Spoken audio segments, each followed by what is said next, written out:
The morning of November 16th dawned hot and dry over Ouagadougou, typical for the end of the rainy season.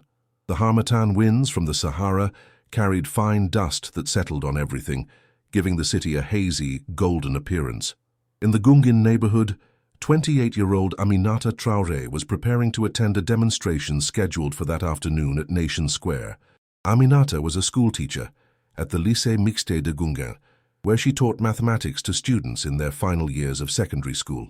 She was passionate about education, believing deeply that it was the key to Burkina Faso's future.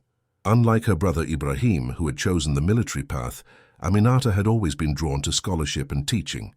Yet they shared the same fundamental values, a love for their country and a commitment to its people. The protest she planned to attend was organized by a coalition of civil society groups calling for greater transparency in government spending and an expedited timeline for elections. While Aminata supported her brother's leadership, she also believed that healthy civic participation was essential for democracy. She had discussed her intentions with Ibrahim during their last family dinner 3 weeks earlier. "You're going to protest against your own brother's government?" Ibrahim had asked. Though his tone carried amusement rather than anger, Aminata had smiled at him. "I'm going to exercise my rights as a citizen. You always said that a leader who fears his people's voices is not worthy of leadership. Or have you changed your mind since becoming president?" Ibrahim had laughed, recognizing his own words thrown back at him. "No, I haven't changed my mind. Just be careful, Ami. There are people who would use legitimate protests as cover for other agendas. Not everyone at these demonstrations has pure intentions." Now, as Aminata tied a green scarf around her neck, the color symbolizing hope in Burkinabe tradition, she thought about her brother's warning. She knew he was right about the complexity of political demonstrations, but she also believed in the importance of showing up, of being present as a citizen who cared about her country's direction. She walked to Nation Square with her colleague Fatou Caboret, another teacher from the lycée. The square was already filling with people by the time they arrived around 2 in the afternoon. The atmosphere was energized, but peaceful, with people of all ages carrying signs and chanting slogans, calling for accountability and democratic progress. "This is good turnout," Fatou observed, looking around at the growing crowd. Maybe a few thousand people." Aminata nodded, feeling a sense of civic pride. This was democracy in action, people coming together to make their voices heard. She noticed police units positioned around the perimeter of the square, but they seemed to be maintaining a respectful distance, observing rather than confronting. The protest organizers set up a makeshift stage with loudspeakers, and various civil society leaders took turns addressing the crowd. The speeches were passionate but measured, calling for reforms while acknowledging the security challenges the country faced. It was the kind of nuanced political discourse that gave Aminata hope for Burkina Faso's future. Around 4 in the afternoon, as the sun began its descent and the worst of the day's heat started to ease, Aminata noticed a shift in the crowd's mood. A group of young men, perhaps 50 or 60 of them, had moved to the front of the gathering and were beginning to chant more aggressive slogans. Their signs were different from the others, more inflammatory, more confrontational. "Death to the military dictatorship," they shouted. "Traoré must go. Free Burkina Faso." Fatou gripped Aminata's arm. "Those aren't the organizers' messages. Who are those people?" Aminata frowned, watching carefully. The young men wore matching red bandanas and seemed unusually organized, moving in coordinated groups through the crowd. Something felt wrong about their presence, orchestrated in a way that the rest of the protest was not. Within minutes, the situation deteriorated rapidly. The aggressive group began pushing toward the police lines, and rocks were thrown. The police, who had been maintaining distance, suddenly charged forward with tear gas and batons. Panic erupted, as thousands of peaceful protesters found themselves caught in a confrontation they hadn't started. "We need to leave now!" Fatou shouted over the rising chaos. The crowd surged in multiple directions as people fled the tear gas. Aminata felt herself being pushed and pulled by the mass of bodies around her. She lost her grip on Fatou's hand, and suddenly she was alone in the chaos, surrounded by running people and the acrid smell of tear gas that burned her eyes and throat. She tried to move toward the edge of the square, where she could see a side street that seemed less congested. As she pushed through the panicked crowd, She felt a sharp pain in her head and everything went dark. The last thing she saw was the red bandanas of those organized young men surrounding her, and then nothing. Chapter 2. The Alarm. By 6 that evening, when Aminata had not returned home or answered her phone, her roommate Mariam began to worry. They shared a modest apartment in the Sissin neighborhood, both teachers who had become close friends over the 3 years of living together. Mariam had chosen not to attend the protest, feeling uncomfortable with political demonstrations, but she had supported Aminata's decision to go. She tried calling Aminata's number repeatedly, but each attempt went straight to voicemail. She then called Fatu, who answered on the first ring, her voice shaking. "Mariam, thank God you called. I lost Aminata in the chaos at the protest.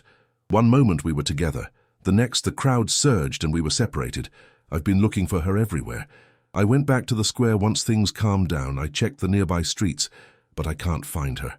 A cold fear settled in Mariam's stomach. "Have you checked the hospitals? Maybe she was injured in the chaos." "I'm at the principal hospital now. She's not here. They said they treated a few protesters for tear gas exposure and minor injuries, but no one matching Aminata's description was admitted." After hanging up, Mariam faced a difficult decision. Should she contact Aminata's family? Should she wait a bit longer to see if Aminata showed up? But as the minutes ticked by and darkness fell over Ouagadougou, she knew she had to act. She scrolled through her contacts until she found the number Aminata had given her for emergencies only, the direct line to the Presidential Palace Security Office. When she explained the situation to the duty officer, there was a moment of silence. Then, "Please hold the line, ma'am. I need to transfer you immediately." Within minutes, Mariam found herself speaking directly to Colonel Diarra, President Traoré's national security advisor. His questions were rapid and precise. Where was the protest? When was the last confirmed sighting of Aminata? Who was she with? What was she wearing? "Ma'am, I'm going to send a security team to meet with you and Mrs. Traoré immediately. Do not discuss this with anyone else. Do you understand?" Mariam agreed, though her hands were shaking as she hung up the phone. At the presidential palace, Colonel Diarra walked quickly toward the president's office. Ibrahim Traoré was reviewing security reports from the northern regions, where insurgent activity had been increasing. He looked up as Diarra entered, immediately sensing from his advisor's expression that something was seriously wrong. "Mr. President, we have a situation. Your sister Aminata attended the protest at Nation Square this afternoon. She has not been seen or heard from since the confrontation began around 4 p.m. Her phone is offline, she's not at her home, not at any hospital, and her colleague who was with her lost track of her when the crowd dispersed." Ibrahim felt as though he had been physically struck. For a moment, he couldn't speak, couldn't process what he was hearing. Aminata, his brilliant, stubborn, principled sister, who had always been his anchor to normalcy, to life beyond military operations and political maneuvering. Aminata was missing. He stood abruptly, his mind already racing through possibilities, scenarios, implications. How long has she been missing? "At least 2 hours since the last confirmed sighting, sir. Mobilize every resource we have. Police, military intelligence, the Presidential Guard. I want teams canvassing every street around Nation Square. Check every hospital and every clinic, every aid station. Contact telecommunications companies. I want her phone's last known location traced immediately." Colonel Diarra nodded and turned to leave, but Ibrahim called him back. "Colonel, one more thing. This stays contained for now. If word gets out that the president's sister is missing, it could trigger a crisis. We have enough enemies who would exploit this situation. Discretion is essential until we know what we're dealing with." After Diarra left, Ibrahim sat back down, but his hands were trembling slightly. He forced himself to take deep breaths, to think clearly. Aminata at a protest, that was entirely in character. She had always been independent, always spoken her mind, but for her to simply vanish, no, something had happened. Someone had taken her. But who? And why? His mind immediately went to the various enemies his government faced. Remnants of the previous regime, foreign intelligence services unhappy with his pivot away from Western influence, corrupt officials he had removed from power, even some within his own military who resented his reforms. He picked up his secure phone and made a series of calls to the Minister of Security, to the head of the Presidential Guard, to General Sawadogo, his most trusted military commander.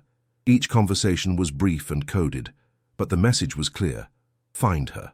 As midnight approached with still no word, Ibrahim stood at his office window looking out over Ouagadougou. The city lights spread out before him, tens of thousands of people going about their lives, unaware that their president was experiencing a personal crisis that could become a national one. His phone buzzed with a message from Colonel Diarra. Telecommunications analysis complete. Last signal from subject's phone was at 1647, location consistent with Nation Square. Phone was either destroyed or powered off at that time. CCTV review in progress. Ibrahim read the message twice, then put the phone down. The timing was too precise. Aminata's phone had gone offline at almost exactly the moment when the confrontation began. That wasn't coincidence. Someone had planned this. Chapter 3. The Investigation. By dawn, an entire floor of the security services building had been converted into a command center dedicated to finding Aminata. Large screens displayed maps of Ouagadougou with the protest location marked, potential escape routes highlighted, and locations of all available CCTV cameras noted. Teams of analysts reviewed footage from dozens of cameras, looking for any sign of the missing woman. Ibrahim had not slept. He had spent the night at the command center, watching the investigation unfold with the intensity he usually reserved for military operations. But this was different. This was personal in a way that nothing in his political or military career had been before. Major Sankara, who had successfully handled the Emerald Mine operation months earlier, had been assigned to lead the search. He was reviewing witness statements when a young analyst called him over to her workstation. "Major, I think you need to see this." The screen showed footage from a traffic camera positioned at the corner of Nation Square. The timestamp read 1644, just minutes before Aminata's phone went offline. The analyst played the footage, and they watched as the peaceful protest suddenly became chaotic. Then she paused and zoomed in on a particular section of the crowd. "There," she pointed, "that's our subject, based on the description provided. Green scarf, yellow shirt, dark pants." They watched as Aminata, clearly visible in the footage, tried to move away from the confrontation. But as she approached the edge of the square, 4 men wearing red bandanas surrounded her. One appeared to strike her from behind. She collapsed, and the men quickly lifted her body and carried her toward a white van that was waiting on the adjacent street. The entire abduction took less than 30 seconds. It was professional, coordinated, planned. Major Sankara immediately called President Traoré. "Sir, we have footage. This was a targeted abduction, not an accident or injury. I'm sending you the video now." Ibrahim watched the footage on his phone, his jaw tightening as he saw his sister being struck and carried away. The rage he felt was almost overwhelming, but he forced himself to think clearly. "Can we identify the vehicle? Track where it went?" "We're working on it now, sir." The license plate was obscured, but we're following the vehicle's route using traffic cameras throughout the city. For the next hour, the analytical team tracked the van's movement through Ouagadougou. It traveled south through the Sissine neighborhood, then east toward Rimkieta, one of the newer districts on the city's outskirts. At a commercial area near the eastern edge of the city, the van pulled into a warehouse compound, and the trail went cold. There were no cameras inside the compound. Major Sankara mobilized a tactical team immediately. Within 30 minutes, they had surrounded the warehouse complex. Using thermal imaging equipment, they detected several heat signatures inside one of the buildings. At 7:15 a.m., they breached the compound. Inside, they found 3 men, 2 AK-47 rifles, and a small cache of weapons. The men were the right age and build to match the abductors in the video, but there was no sign of Aminata. One of the men wore a red bandana stuffed in his pocket. The interrogations began immediately. Colonel Diarra himself led the questioning, with President Traoré watching via secure video feed from the presidential palace. The 3 men initially claimed to know nothing about any abduction, but their story quickly crumbled when confronted with the video evidence and forensic findings. Traces of blood in the van matched Aminata's blood type, and her green scarf was found stuffed under a seat. Finally, the youngest of the 3 men, barely 20 years old, broke under questioning. "We were just hired for a job. We didn't know she was the president's sister, I swear. They just said they needed us to grab someone at the protest and bring her to the warehouse. We were supposed to hold her there until someone came to pick her up." "Who hired you?" Colonel Diarra demanded. "A man named Ousmane. He's a fixer, does jobs for people with money. He said this was political, that we were helping to send a message to the government. He paid us each 50,000 francs. Where is she now? Who picked her up? The young man's face showed genuine fear. I don't know, I swear. Around midnight, 3 new men came. They were foreign, white men, spoke French but not like us. They took her and said if we talked to anyone, we'd end up dead. They said they had people everywhere, even in the government, even in the military. President Traoré, watching from his office, felt ice in his veins. Foreign operatives. This wasn't just a criminal abduction or a political statement by local opposition. This was something bigger, more dangerous. Someone from outside Burkina Faso wanted his sister, and they were willing to kill to keep their involvement secret. He immediately convened an emergency meeting of his Security Council. When they were assembled in the secure conference room, he shared what they had learned. My sister has been abducted by foreign operatives working with local accomplices. This is not random, this is coordinated. The question we need to answer is, who ordered this, and what do they want? The Minister of Defense spoke first. Mr. President Cha, with respect, we must consider that this could be retaliation for your policies. You've expelled foreign military forces, nationalized mining operations, and rejected Western economic demands. There are multiple foreign actors who have reasons to want to destabilize your government. Or, Colonel Diarra added, this could be an attempt to manipulate you. Abduct your sister, hold her hostage, force you to make concessions or change policies. Classic leverage operation. Ibrahim nodded slowly. Both scenarios were plausible, and neither was reassuring. Colonel, I want intelligence assessments on all foreign entities that might have the motivation and capability to execute this operation. Focus particularly on intelligence services from countries whose interests we've opposed in recent months. He paused, struggling with the dual nature of his position as a president responsible for a nation and as a brother desperate to save his sister. And Colonel, I want to be clear, we will find her. We will bring her home safely. But we will also identify everyone involved in this operation and hold them accountable. No one attacks my family. No one attacks Burkina Faso's sovereignty without consequences. Chapter 4. The Pressure. As news of the protest violence spread through Ouagadougou, so did rumors. While the government had managed to keep Aminata's abduction out of the official media, whispers circulated through the neighborhoods. Someone saw the president's sister at the protest. Someone heard she was injured. Someone heard she was arrested. In her shared apartment, Mariam was visited by security officers who politely but firmly instructed her to say nothing about Aminata's disappearance. For her safety and yours, ma'am. We have reason to believe this is part of a larger operation, and loose talk could endanger everyone involved. At the Lycée Mixte de Gungan, Aminata's absence was noted by students and staff. The school director received a call from the Ministry of Education suggesting that they inform inquiring students that Madame Traoré was taking a brief family leave and would return soon. It was a necessary deception, but it added to the weight Ibrahim felt, lying to children, to teachers, to the public, while his sister's fate remained unknown. 48 hours after the abduction, the first real break came not from police work, but from signals intelligence. The telecommunications monitoring unit detected a series of encrypted satellite phone calls originating from a location in the Sapui region, about 130 kilometers south of Ouagadougou. The encryption patterns match those known to be used by private military contractors and certain foreign intelligence services. More significantly, one of the calls had been made to a number in Paris and another to a number in Abidjan, Côte d'Ivoire. The content couldn't be decoded, but the pattern was suggestive: coordination across borders, involving multiple parties. President Traoré reviewed this intelligence during his morning briefing, his exhaustion evident in the darkness under his eyes. He had continued working throughout the crisis, maintaining his public schedule to avoid signaling that anything was wrong, but the strain was taking its toll. The Sapui region, he said, studying the map. That's rural, agricultural, plenty of isolated compounds where someone could be held without attracting attention, and it's close enough to the border with Ghana that escape would be relatively easy if things went wrong. General Sawadogo, who commanded the army's southern region, spoke up.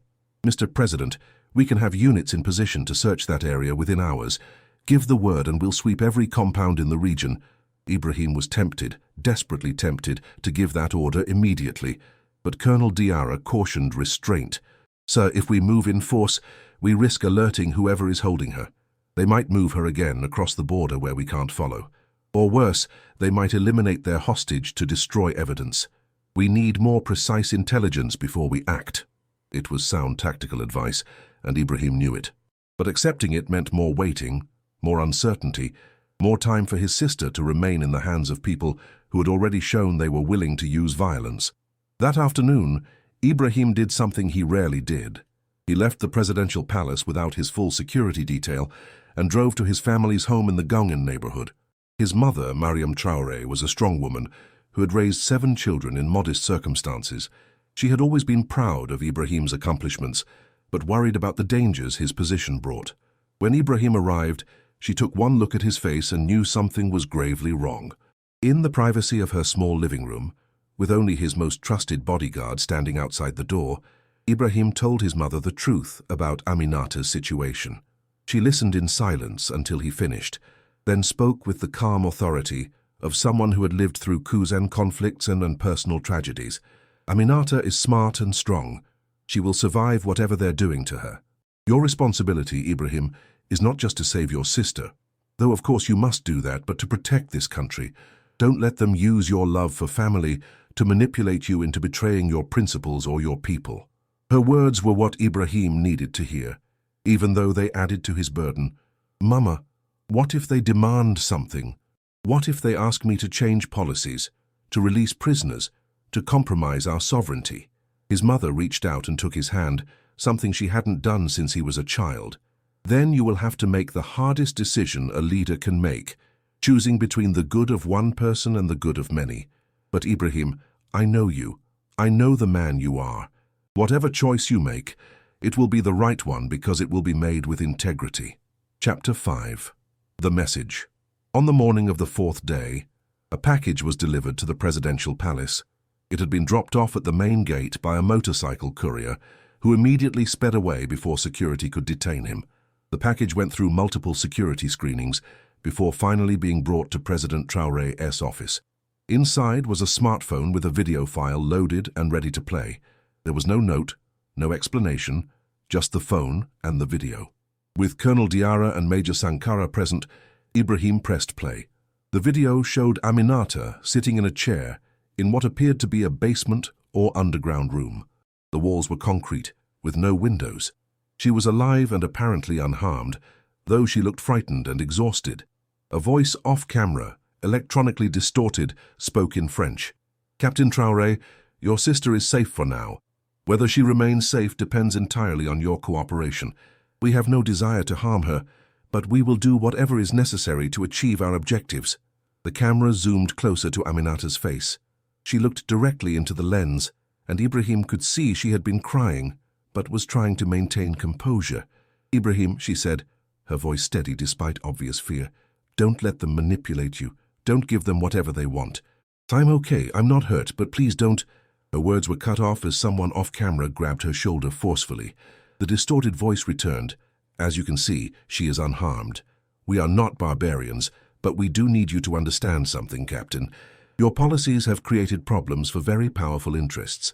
The nationalization of mines, the expulsion of foreign military forces, the rejection of international financial institutions, these actions have consequences. We are prepared to offer you an exchange, your sister's safe return in exchange for 3 simple actions. First, reverse the nationalization of the Bungu and Wagnion gold mines and return them to their previous foreign operators.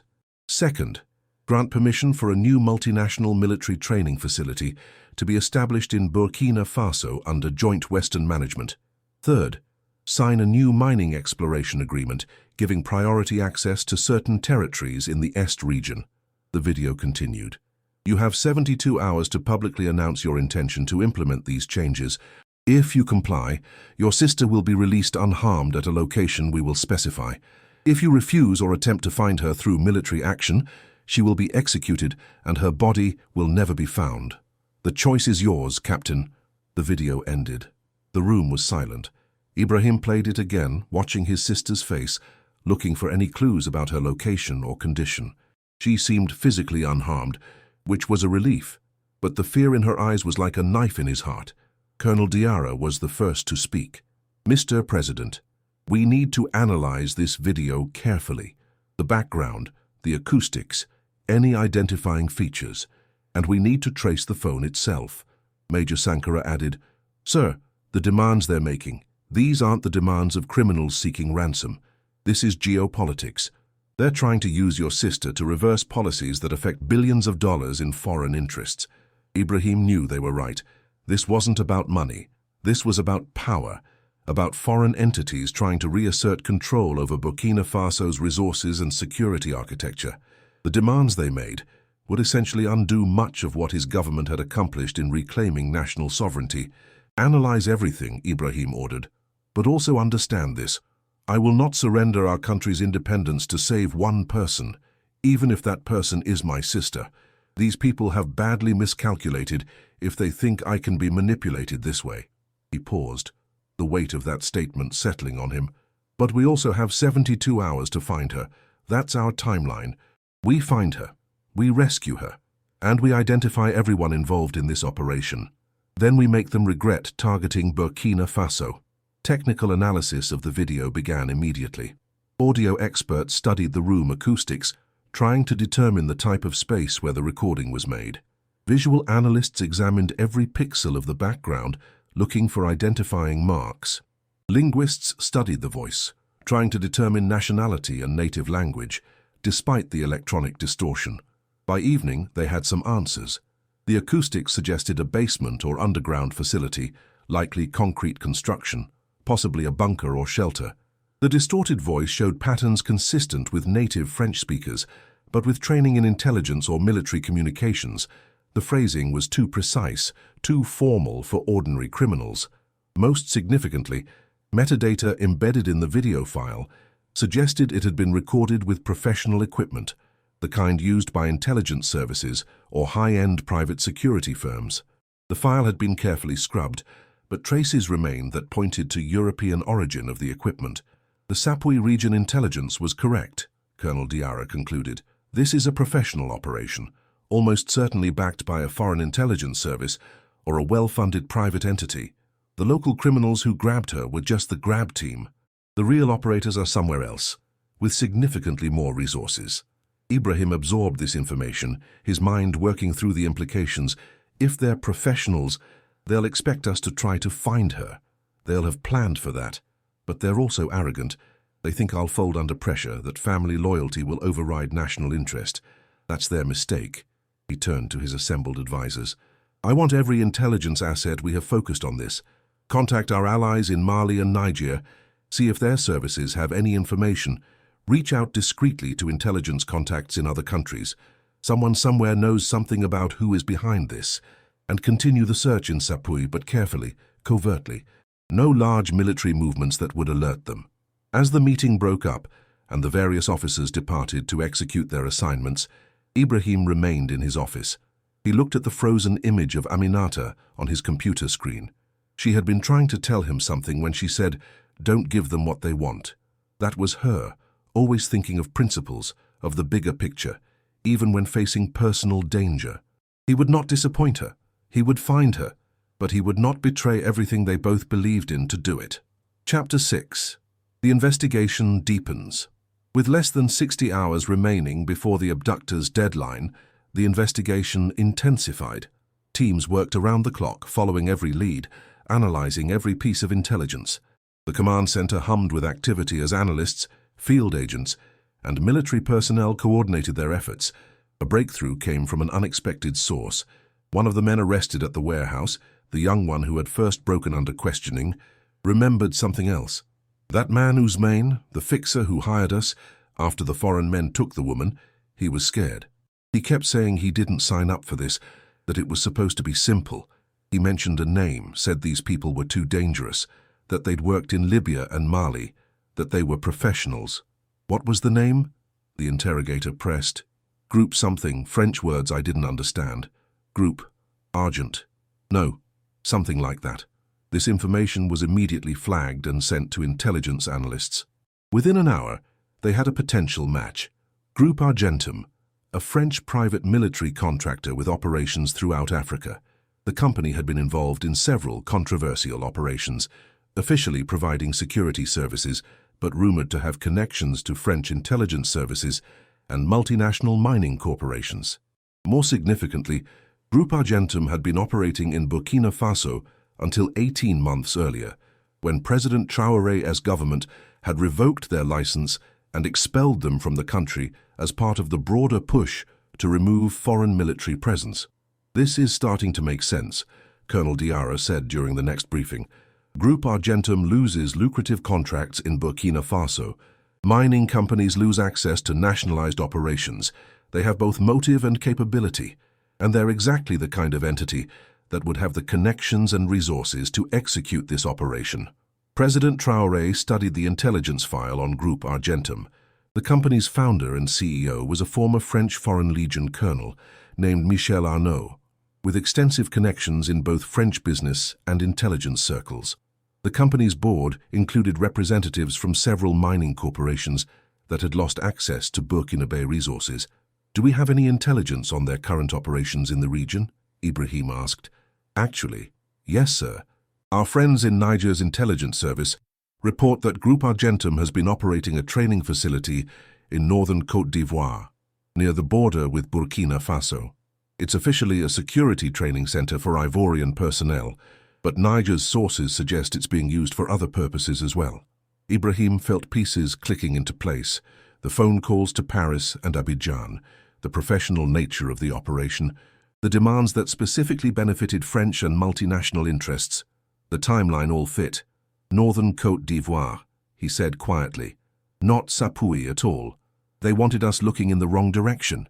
He turned to General Sawadogo. "General, we need to gather intelligence on this facility in Côte d'Ivoire without alerting the Ivorian government. This is delicate. They're our neighbors and we need to maintain good relations, but we also can't trust that their security forces aren't compromised by Groupe Argentum." The general nodded. "I'll have our best reconnaissance units positioned near the border. We can use drones and signals intelligence to map the facility without crossing into their territory." Over the next 24 hours, a detailed picture emerged. The Groupe Argentum facility was located about 40 kilometers inside Côte d'Ivoire, in a rural area near the town of Ouangolodougou. The compound was large, well fortified, and included several buildings, including what appeared to be barracks, training facilities, and administrative offices. Most significantly, signals intelligence picked up encrypted communications from the compound using the same patterns that had been detected in the Sapui region. But those Sapui signals had been a decoy, probably transmitted from mobile units to draw attention away from the real location. Drone surveillance conducted from just inside Burkina Faso's border showed limited vehicle movement in and out of the compound.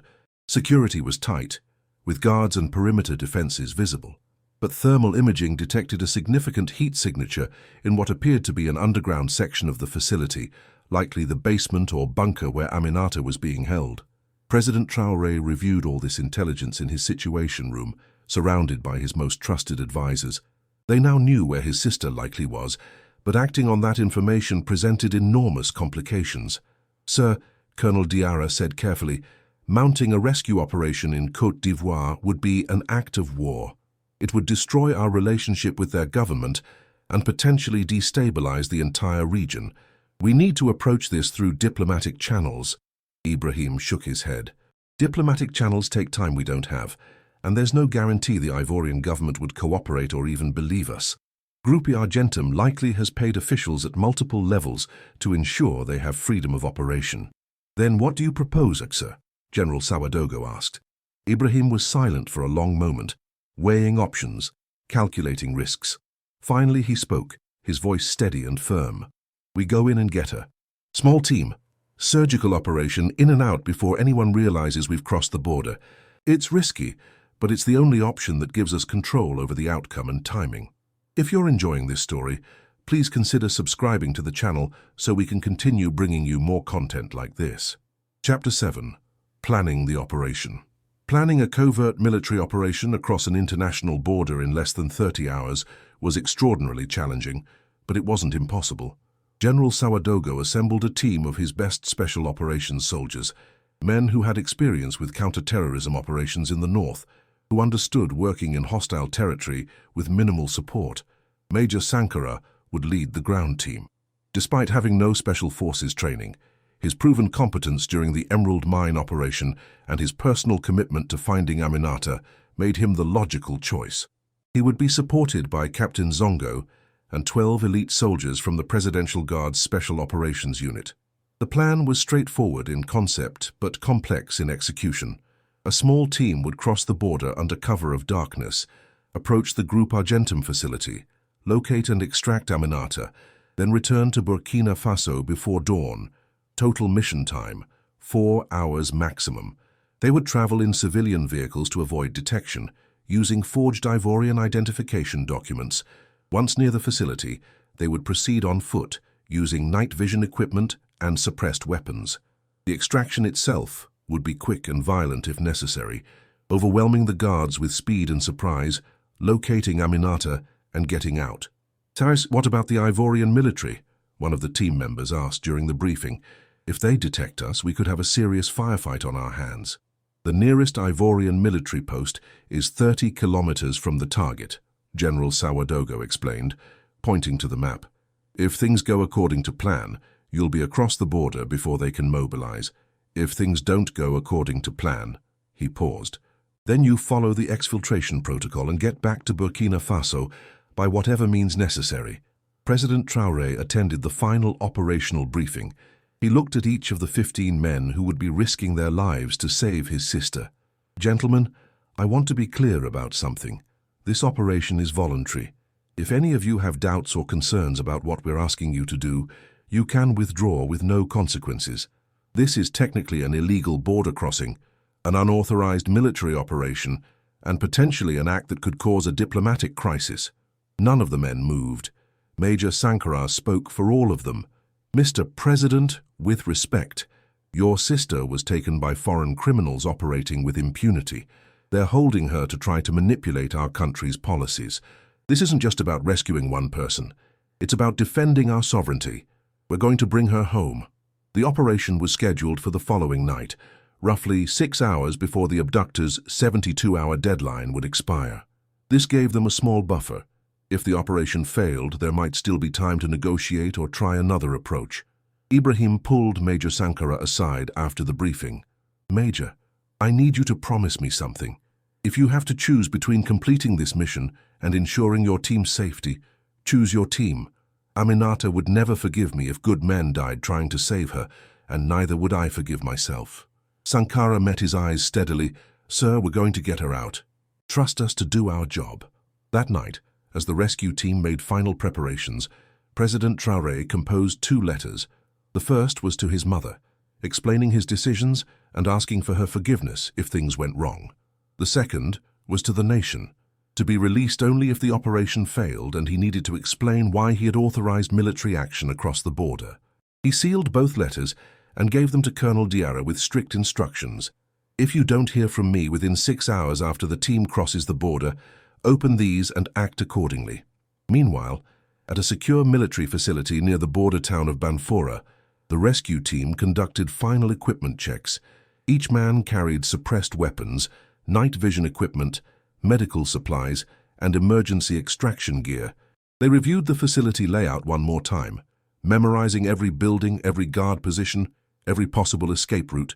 Captain Zongo, who would lead the team that would actually enter the building where Aminata was held, gathered his 5 men for a final briefing. "Remember, speed and precision. We go in hard, we locate the target, we extract. No unnecessary engagement with the guards unless they prevent extraction. We're not there to fight. We're there to get her and get out." At midnight, the team departed in 3 civilian pickup trucks, the kind commonly used throughout West Africa. They carried Ivorian license plates and documents suggesting they were agricultural workers. As they drove toward the border, they passed through the last Burkinabe checkpoint, where the guards had been quietly instructed to note their passage but ask no questions. The border between Burkina Faso and Côte d'Ivoire in this region was porous, more of a line on a map than a physical barrier. They crossed at an unofficial point used by traders and travelers, encountering no one. Once in Ivorian territory, they maintained their cover as civilian vehicles, driving normally, attracting no attention. By 3 a.m., they were positioned 2 kilometers from the Group Argentum facility. The vehicles were concealed in a grove of trees, and the team proceeded on foot through the darkness. The night was moonless, perfect for their purposes, and their night vision equipment turned the landscape into shades of green clarity. As they approached the facility, they could see that the intelligence had been accurate. Guards patrolled the perimeter, but their pattern was predictable, lazy even. These men weren't expecting an attack. They felt safe in Côte d'Ivoire, protected by their company's connections and the assumption that Burkina Faso wouldn't dare cross the border. That assumption was about to cost them dearly. Chapter 8. The Rescue. Major Sankara signaled his team to hold position about 300 meters from the facility's perimeter fence. Through binoculars equipped with night vision, he observed the guard rotation for 10 minutes, confirming the pattern they had identified from drone surveillance. 4 guards walking the perimeter, changing positions every 20 minutes. Sloppy security that suggested overconfidence. He checked his watch, 3:47 a.m. They were on schedule. He keyed his radio, whispering to the team leaders. All positions, report status. 3 quiet confirmations came back. Everyone was in position. Captain Zongo and his entry team were ready to breach the compound. The support team was positioned to suppress any resistance. The exfiltration team had the vehicles ready and the escape route secured. Execute on my mark, Sankara said. 3, 2, 1, mark. 2 things happened simultaneously. First, the facility's electrical system died as one of the team members cut the main power line. The compound plunged into darkness, and it would take at least 30 seconds for backup generators to kick in, 30 seconds of confusion that the team would exploit mercilessly. Second, Captain Zongo's entry team moved through the darkness like ghosts. They reached the perimeter fence and used bolt cutters to create an opening, moving through in single file. The nearest guard, still adjusting to the sudden darkness, heard a sound and turned, but before he could react, one of the soldiers had neutralized him with a swift, silent takedown. The guard slumped unconscious to the ground. By the time the backup generators engaged and emergency lights flickered on, the entry team was already at the main building. They had disabled 2 more guards without firing a shot. Now came the critical moment, entering the building, locating Aminata, and getting her out before the facility's security forces could organize a response. They breached the main door with a controlled explosive charge, the blast echoing across the compound. Stealth was no longer possible, so speed became everything. They flowed into the building in a practiced stack formation, weapons up, moving with precision toward the basement level that intelligence had indicated was where prisoners would be held. Inside the facility, alarms were blaring and lights were flashing. Men in various states of readiness were emerging from barracks, reaching for weapons, trying to understand what was happening. Major Sankara's support team engaged them with precise fire, forcing them to take cover and preventing them from interfering with the extraction.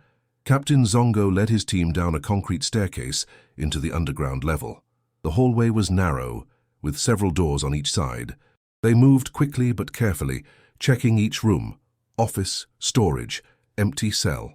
Another empty cell. Then, at the end of the hallway, they found a door that was locked from the outside. Captain Zongo signaled his breacher, who placed a small charge on the lock. "Shield your eyes," he shouted, and the charge detonated, blowing the lock apart. The door swung open, and there was Aminata, sitting on a simple cot, squinting against the sudden bright light from their tactical flashlights. She looked exhausted and frightened, but she was alive and apparently unharmed. "Aminata Traoré?" Captain Zongo asked, though he already knew it was her. "Yes," she said, her voice hoarse. "Are you with my brother?" "We're here to bring you home, ma'am." "Can you walk?" "Yes, I'm okay. They didn't hurt me." One of the soldiers quickly checked her for injuries, while another wrapped a tactical vest around her for protection. Within 60 seconds of breaching the door, they had her ready to move. Let's go, Captain Zongo urged. They moved back down the hallway toward the staircase. Aminata in the middle of the formation, soldiers shielding her from all sides. As they emerged from the underground level, the situation on the compound had deteriorated. More guards had armed themselves and were engaging with Major Sankara's support team. Gunfire echoed through the night as both sides exchanged fire. "Exfil team, we're coming out with the package," Sankara shouted into his radio. "Get ready to move." The extraction was violent and chaotic. The entry team had to fight their way across the compound yard to reach the perimeter breach. One of the Burkinabe soldiers was hit in the shoulder but kept moving, supported by his comrades. They returned fire as they moved, forcing the Group Argentum guards to keep their heads down. They reached the fence and pushed through the opening they had cut. Once outside the compound, they ran through the darkness toward their waiting vehicles. Behind them, they could hear shouts and the sound of vehicles starting as the security forces tried to organize a pursuit. But by the time the guards reached the perimeter, the Burkinabe team was already at their vehicles. Engines roared to life, and the 3 pickup trucks raced away into the night, heading north toward the border. The entire operation, from breaching the facility to driving away, had taken 17 minutes. In the middle truck, Aminata sat between 2 soldiers, still trying to process what had happened. "Is my brother okay?" she asked Captain Zongo, who was driving. "He's fine, ma'am. He's been very worried about you." She nodded, then asked quietly, "How much trouble am I in for going to that protest?" Despite the tension of their escape, Captain Zongo couldn't help but smile slightly. "Ma'am, I think your brother will just be happy you're alive." Behind them, they could see headlights as the facility's security forces began pursuit, but the Burkinabe team had a head start and knew the terrain. They drove fast but carefully, using back roads and avoiding main highways where they might encounter Ivorian military checkpoints. 40 minutes after leaving the facility, they crossed back into Burkina Faso. The Ivorian pursuit vehicles had fallen back as they approached the border, unwilling or unable to follow into another country's territory. The team had succeeded. Major Sankara immediately called President Traoré on his secure phone. "Mr. President, mission accomplished. Package secured and unharmed. All team members accounted for. 1 minor injury. We're heading to the Banfora facility for debrief." On the other end of the line, in his office at the presidential palace, Ibrahim Traoré closed his eyes and allowed himself a moment of overwhelming relief.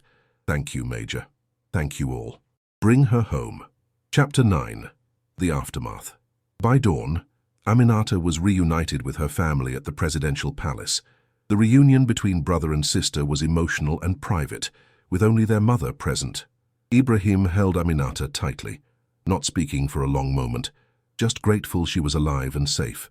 When he finally pulled back, his expression was serious. "Are you okay? Did they hurt you?" "I'm fine," Aminata assured him. "They were rough when they grabbed me, but after that, they just kept me in that room, asked me questions about you and the government, about your security arrangements and who you trusted. I told them nothing, of course." Ibrahim felt anger rising again at the thought of his sister being interrogated. "What else did they say? Did they tell you who they were working for?" "Not explicitly, but I overheard things, French accents, talk about contracts and mining rights. One of them mentioned that the board would be very upset about the nationalist policies. It was clear they were working for corporate interests." This confirmed what Ibrahim had suspected. The abduction wasn't just about personal revenge. It was an attempt by mining companies and their allies to reverse his government's policies through extreme pressure. He briefed Aminata on what they had discovered about Group Argentum and the foreign interests behind her abduction. She listened with growing anger. "So they thought they could use me to manipulate you, to force you to betray everything you believe in. They miscalculated," Ibrahim said simply. "But Ami, we need to talk about what happens next. This situation is going to have consequences. The Ivorian government will find out about the raid, and they're going to be angry about it. We violated their sovereignty to rescue you, but you had no choice," Aminata protested. "They were criminals operating on their soil." "True, but from their perspective, we conducted an unauthorized military operation in their country without permission. Legally, we're in the wrong, even if morally we were justified." Later that morning, President Traoré convened an emergency meeting with his Security Council and his foreign minister. The situation was delicate and needed to be handled carefully. Within hours, news of the raid would spread, and Burkina Faso needed to be prepared for the international response. "We need to get ahead of the narrative," the foreign minister advised. "If Côte d'Ivoire frames this as an unprovoked attack, we'll lose international support. We need to explain what happened and why." Ibrahim agreed. "Prepare a statement for immediate release. We'll acknowledge that our forces crossed the border, but explained that we were conducting a rescue operation to recover a civilian who had been abducted by foreign criminals. We'll provide evidence of the abduction, the ransom demands, and the corporate interest behind it. What about the evidence we recovered from the facility? Colonel Diarra asked. The team brought back documents and computer equipment. It could help establish that Group Argentum was operating an illegal operation. Have our intelligence analyst go through everything. I want a complete picture of who was involved, who funded the operation, and what they were planning. Then we'll decide what to release publicly. The statement was released to international media that afternoon.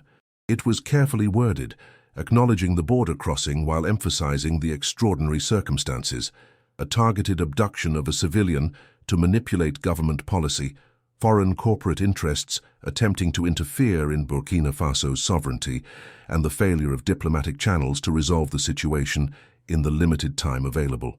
The international reaction was mixed, but largely more favorable than expected. African leaders, particularly those who shared similar concerns about foreign interference, were generally supportive. The African Union issued a statement calling for investigation into the abduction and expressing understanding for Burkina Faso's actions. Mali and Niger, Burkina Faso's allies in the alliance of Sahel states, immediately issued strong statements of support. France's government initially demanded explanations and condemned the raid, but their position weakened when journalists began investigating Group Argentum's connections to French intelligence services and mining interests. The company itself issued a denial that they had been involved in any abduction, but the evidence was mounting against them. Côte d'Ivoire's response was the most consequential. Initially, there was anger at the border violation, but as details emerged about what Group Argentum had been doing on their territory, operating essentially a private military base without proper oversight, potentially harboring criminals, conducting operations that could have sparked regional conflict, the Ivorian government began distancing itself from the company. Within a week, Côte d'Ivoire launched its own investigation into Group Argentum's activities. The facility near Ouangolodougou was raided by Ivorian security forces, and several company personnel were detained for questioning. Documents seized in that raid confirmed what Burkina Faso had been claiming.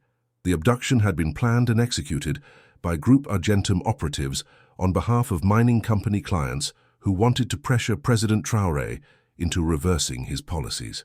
Chapter 10. Uncovering the Conspiracy.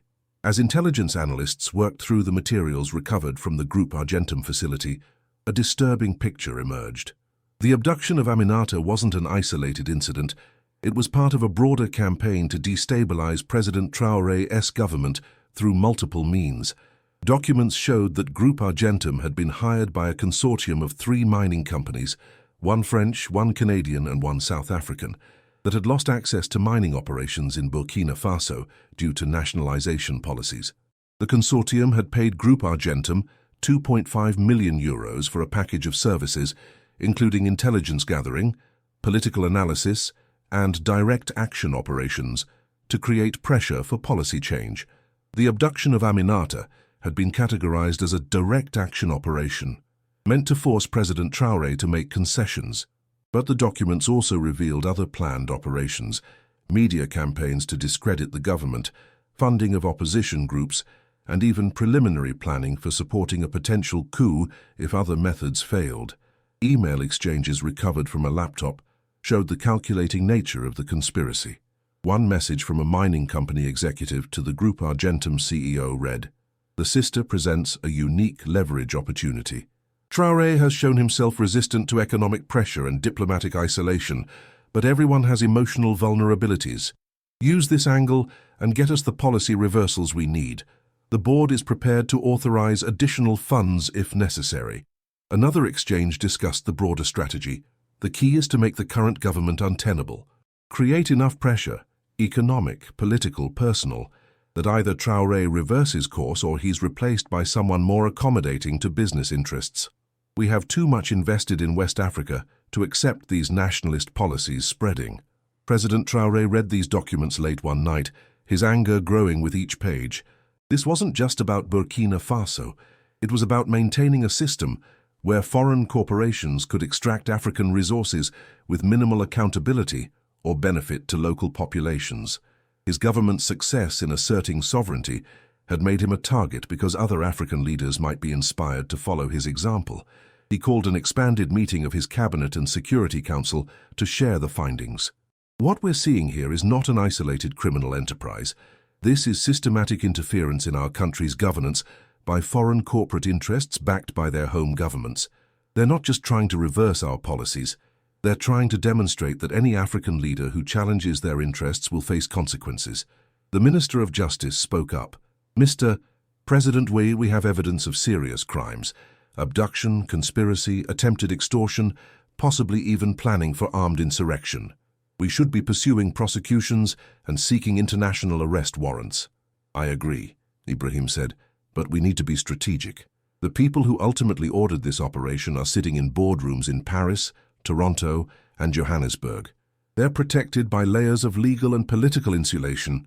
Group Argentum will take the fall, but the real power behind this remains untouched unless we can prove direct involvement. Colonel Diarra had been studying the documents carefully. Sir, there might be a way. Several of these emails reference of the principles and scheduled meetings in Paris and Zurich. If we can identify who attended those meetings and what was discussed, we might be able to link the mining company executives directly to the illegal operations. That's assuming the people at those meetings were careless enough to leave traces, the foreign minister noted. These are sophisticated operators with legal teams advising them. They know how to maintain plausible deniability. President Traoré considered this for a moment, then made a decision. We're going to release everything, all the documents, all the emails, all the evidence of this conspiracy. We'll do it through international media outlets and make it available to prosecutors in every country involved. Let the public see exactly how their governments and corporations operate in Africa. Sir, that could backfire, the foreign minister warned. It might provoke retaliation from powerful interests. Let them retaliate, Ibrahim said firmly. They've already tried to abduct my sister and pressure me into reversing policies that benefit our people. What more can they do?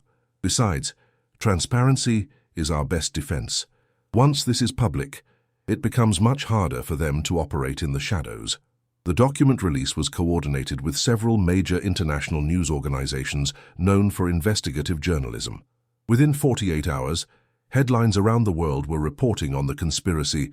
Mining companies funded kidnapping to influence African government, and private military firm attempted coup planning in West Africa, and secret emails reveal corporate plot against Burkina Faso. The public reaction was significant. In France, there were calls for investigations into whether government intelligence services had any knowledge of or involvement in Group Argentum's activities. In Canada and South Africa, the mining companies involved faced immediate stock price drops and shareholder demands for accountability. The CEO of one company resigned within a week. Group Argentum itself was effectively destroyed as a viable business. Multiple countries revoked their operating licenses. Criminal investigations were launched in 4 jurisdictions, and their founder, Michel Arnaud, was arrested in Paris on charges of conspiracy and kidnapping. But perhaps most significantly, the scandal sparked a broader conversation about resource extraction in Africa and the lengths to which foreign corporations would go to maintain favorable conditions. African media outlets and civil society organizations seized on the story, using it to highlight patterns of exploitation and interference that had persisted for decades. Chapter 11. Political Consequences. The aftermath of the conspiracy's exposure created ripples throughout West Africa and beyond. President Traoré found himself in an unusual position, facing criticism from Western governments and corporations, but receiving overwhelming support from African populations and progressive international groups. The African Union convened a special session to discuss the situation. President Traoré was invited to address the assembly, and his speech became one of the defining moments of his presidency. "Just what happened to my sister was a crime," he told the assembled leaders, but it was also a symptom of a larger problem. For too long, African resources have been extracted by foreign interests with minimal benefit to African people. When we dare to assert our right to control our own resources, to develop them for our own benefit, we face pressure, interference, and in some cases, violence. He paused, looking around the chamber. The conspiracy we uncovered wasn't just about Burkina Faso. It was about maintaining a system, where Africa remains a source of cheap resources for the rest of the world. They want us dependent. They want us grateful for whatever scraps they leave behind, and they want us silent when they take what is ours. His voice grew stronger, more passionate. But we will not be silent. We will not accept exploitation as normal, and we will not allow threats or intimidation to deter us from pursuing genuine sovereignty and development. What we do in Burkina Faso, other nations can do. What we achieve, other nations can achieve. This is not about isolation or anti-Western sentiment. It is about dignity, about the right of every nation to control its own destiny. The speech received a standing ovation from many delegates, though some remained seated, their expressions uncomfortable. The African Union passed a resolution condemning foreign interference in member states' internal affairs and calling for greater scrutiny of corporate activities in the extractive industries. Back in Burkina Faso, the domestic political situation had shifted as well. The revelation that foreign interests had abducted a civilian to manipulate government policy generated widespread anger and rallied support behind President Traoré's nationalist policies. Even some opposition figures who had been critical of his government found themselves defending his stance on resource control. Public demonstrations erupted across the country, but unlike the protest where Aminata had been abducted, these were explicitly in support of the government. Tens of thousands gathered in Nation Square, chanting slogans like "Our resources, our future," and "African dignity." The movement spread to other countries, with solidarity protests held in Mali, Niger, Ghana, and several other nations.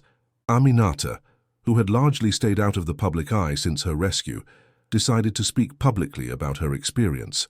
At a press conference organized at her school, surrounded by her students and colleagues, she addressed what had happened. "I went to that protest because I believe in civic participation," she said. "I believe that citizens should be able to voice their opinions, their hopes, and their criticisms. That's democracy.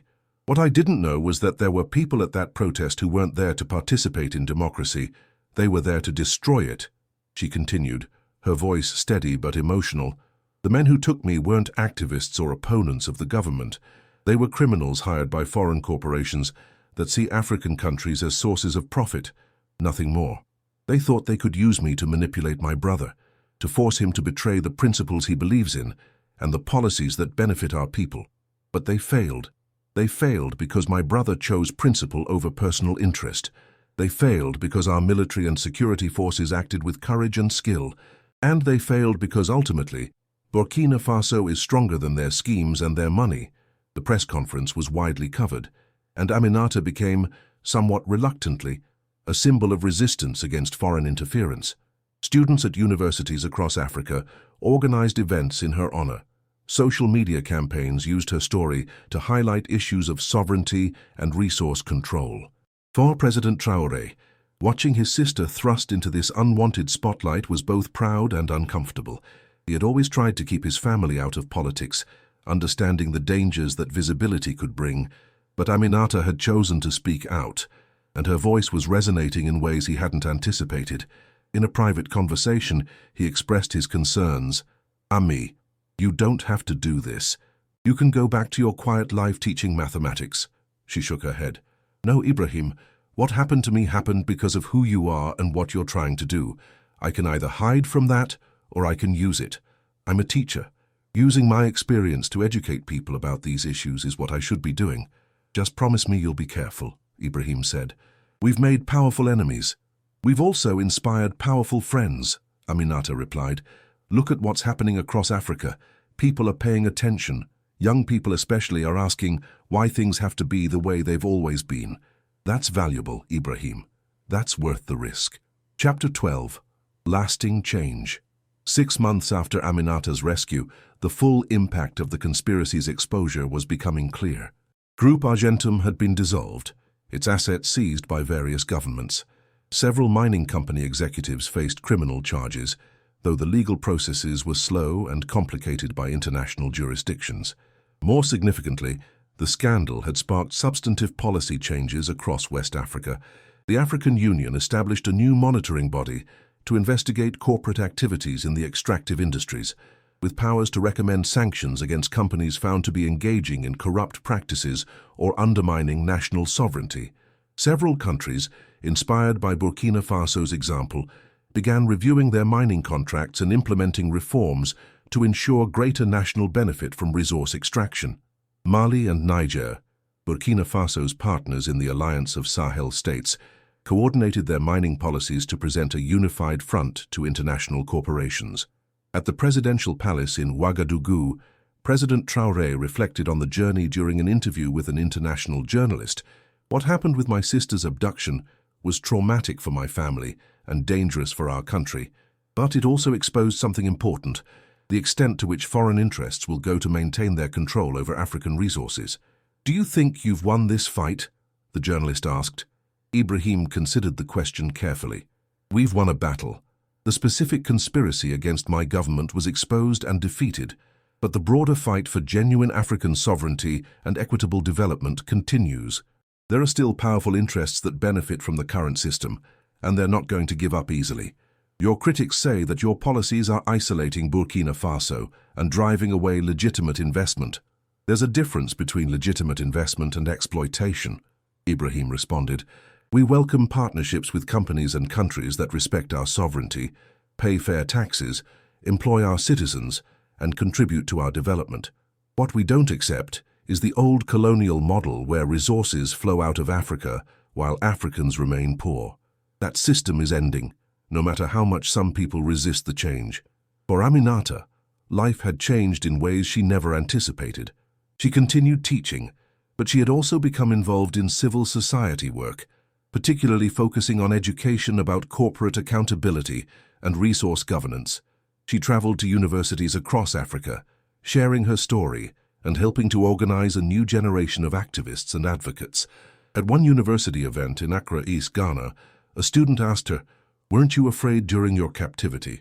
"Of course I was afraid," Aminata admitted, "but I was also angry that these people thought they could use me as a tool.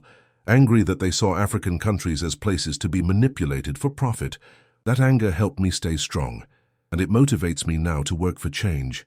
Another student asked, "What do you think about your brother's policies? Some people say he's too radical, too confrontational with Western countries." Aminata smiled. "My brother and I don't always agree on everything. That's healthy. Even presidents need family members who will challenge them sometimes. But on the fundamental question of whether Burkina Faso should control its own resources and make its own decisions, on that, we absolutely agree. That's not radical. That's basic sovereignty. It's what every country should expect." Back in Burkina Faso, the country continued to face serious challenges. The insurgency in the north remained active, economic development was slow and difficult, and political tensions persisted despite the rally around the flag effect from the conspiracy's exposure. President Traoré's government was far from perfect, and legitimate criticisms of various policies continued from civil society and opposition groups. But something had shifted fundamentally.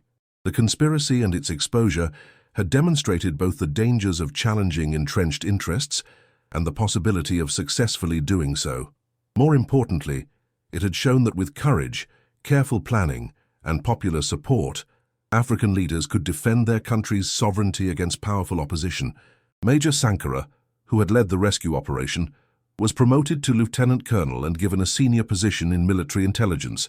In his new role, he focused on identifying and countering foreign interference operations. The experience of tracking down Aminata and uncovering the conspiracy had taught him valuable lessons about how such operations worked. Captain Zongo, who had physically extracted Aminata from the Group Argentum facility, became an instructor at the military academy, teaching the next generation of officers about special operations and the importance of courage in defense of national interests. For the Burkinabe people, the story of Aminata's abduction and rescue became a source of national pride and a symbol of their country's determination to chart its own course. School children learned about it in their history classes. Musicians wrote songs about it. It entered the national narrative as a moment when Burkina Faso stood up to powerful interests and refused to be intimidated. On the first anniversary of her rescue, Aminata visited the presidential palace for a private family dinner. It was just her, Ibrahim, their mother, and a few close family members, a rare moment of normalcy for a president who lived constantly under security protocols and political pressures. As they sat together eating traditional Burkinabe dishes, their mother raised a glass of water. She didn't drink alcohol and offered a toast. "To my children, who have shown the world that Burkinabe people are truly upright. To Aminata, whose courage inspired a generation. And to Ibrahim, whose leadership is changing our country's future. May God protect you both and guide you toward wisdom." They drank together, and for a moment they were just a family, not political figures or symbols, just siblings who had been through something difficult together and emerged stronger for it. Later, as Aminata prepared to leave, Ibrahim walked her to her car. Thank you," he said simply. "For what?" she asked. "For being brave, for speaking out, for understanding why I had to make the choices I made during your captivity. I know it wasn't easy for you, knowing that I wasn't going to give in to their demands." Aminata smiled and hugged her brother. "You did exactly what I would have wanted you to do. You put principle above personal interest. That's what real leadership looks like. I'm proud of you, Ibrahim." As she drove away, Ibrahim stood watching until her car disappeared around a corner. Then he returned to his office, where stacks of reports and documents awaited his attention. There were always more problems to solve, more challenges to face, more difficult decisions to make. But for tonight, he allowed himself to feel satisfaction. His sister was safe. The conspiracy against his country had been exposed and defeated, and Burkina Faso, despite all its challenges, was moving forward on its own terms.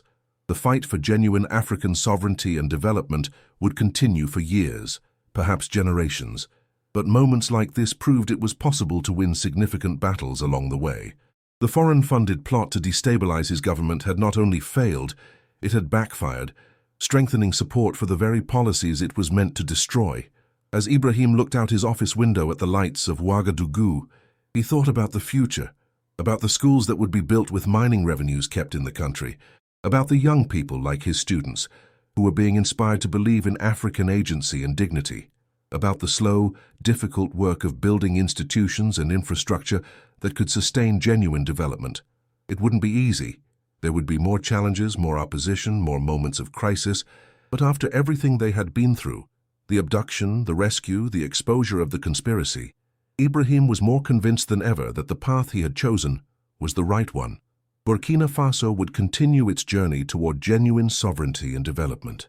Not because it was easy, but because it was necessary. Not because the road was smooth, but because the destination was worth reaching. And now, with Aminata's story inspiring people across Africa, that journey had become part of something larger, a continental awakening to the possibility of determining one's own future. The lights of Ouagadougou stretched to the horizon, each one representing a family, a home, a life. These were the people he served, the people whose interests he had defended when he refused to be blackmailed, the people for whom he continued to fight every day. Their future was worth more than any foreign corporation's profits. Their dignity was worth more than any diplomatic convenience. Their sovereignty was worth defending at any cost, and that, ultimately, was the lesson of Aminata's abduction and rescue. When foreign interests tried to use fear and personal pressure to reverse policies that benefited the people, they failed because those principles were not negotiable.